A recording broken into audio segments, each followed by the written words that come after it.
Vloggers night. Hindi ako makapag-voice over. Sobrang lakas ng sound. Nandito lang ako sa likuran kasi ayoko doon. Sa harap masyadong maraming camera. Hindi ko ma-feel yung essence. Alay ko nandito ka, wala kang kaaga. Titignan mo ko lang kung gaano karami ang tao. Diwata's Vloggers Night. Okay. Dito na tayo kasi mga kilalang vlogger. Ayan. Dumaan ko kuya, kilala yan. Diwata's Team.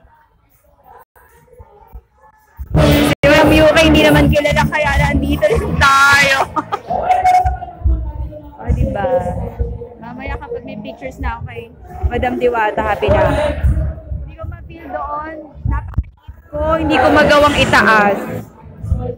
Tab na tong hawak ko kaya mabigat. Ba't yung phone? Ang dami. Sino naman nabusog ako sa mga pre-taste. Ganito pala feeling ng vlogger. Promise. This was the first time naging part ng ganitong klaseng event na masaya ako dahil diba? Aminin natin, no? Inggit-pigit. Habang, yan, di ba, boss? Narinig mo?